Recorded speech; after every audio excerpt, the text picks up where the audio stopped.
In this lesson, you'll learn what ISO is and how it affects exposure. ISO, spelled out ISO, can be pronounced ISO or ISO, and depending on where you are in the world, you might hear both, and both can be used.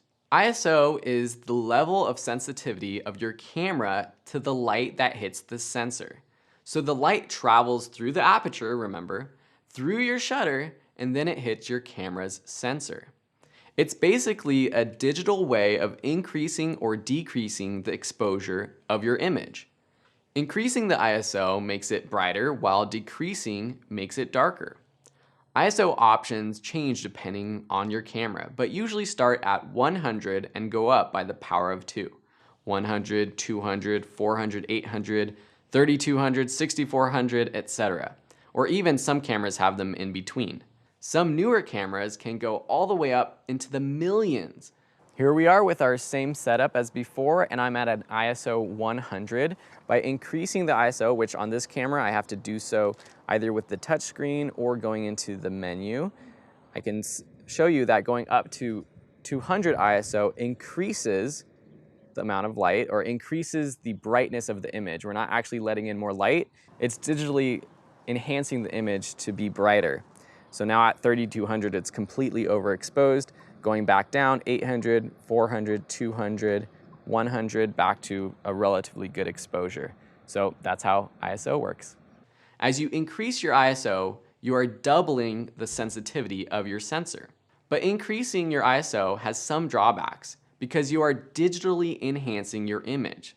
Increasing too much can lead to digital noise or grain in your image. So let's look at that in this quick demo. Here I'm going to take a shot at ISO 100.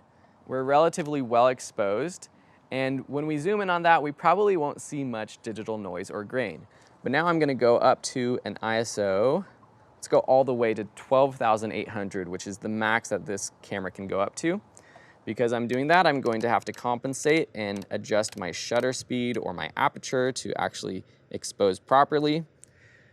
And so now I'm going to snap another shot. And when we zoom in on those photos, you'll be able to tell that there is more digital noise and grain in the shot with the ISO at 12,800. With your camera, you should go out and see what ISOs are good and which ones have a lot of noise and grain. And for you as an artist, how much noise and grain can you live with your photos, and know that you shouldn't go above a certain ISO. Typically with most DSLR cameras, you shouldn't go past 1600 ISO. Some cameras, and especially some new mirrorless cameras, can go higher, but that's a general rule you can follow to know that if you push it past that, you're probably going to end up with some digital noise or grain. Some of the newest mirrorless cameras can practically shoot in the middle of the night. This is one of the best reasons to invest in a better camera, the ability to shoot in low light situations without having to use artificial lighting like flashes to expose. All right, so I just shot 3 of the same photo, more or less, with 3 different cameras. The X-T2 from Fuji, the Canon EOS Rebel T5i, and the Sony a7R III. And it's really interesting to compare the ISO and sort of the noise, digital noise that happens with each of these. We really pushed each of them all the way up to 12,800 ISO, which is extremely high, and typically I would never shoot at this ISO. Just looking through the images, it's pretty clear that the Canon EOS is struggling a little bit more at this ISO, which is understandable. It's a much more economical camera. The Fuji X-T2 did pretty well from all things that I can see. There is a little bit of noise, especially when you zoom in a little bit more. And then the Sony a7R III, which is a full frame camera, so it's going to do better in low light automatically. There's still some noise in there, but all things considered, it still looks pretty good. One thing you might hear is base ISO.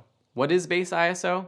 Base ISO is typically the lowest ISO number of the sensor on your camera that can produce the highest quality image without adding noise to the picture. Most modern cameras have a base of 100, so ideally you'd be shooting at ISO 100 to get the highest quality image. This might be different for your particular camera model, and you might have to do a little research to see what the best base ISO setting is on your model. However, it's not always possible to shoot at ISO 100 or the lowest level, especially when you're in a low light situation. So when should you increase your ISO? If you're shooting inside or at night, decreasing your shutter speed and opening up your aperture might be the first thing you want to do, but it might not be enough to get a properly exposed image. So in this situation, you may need to increase your ISO to just get a properly exposed image. But how do you balance all of these settings? How do you know when to change each one?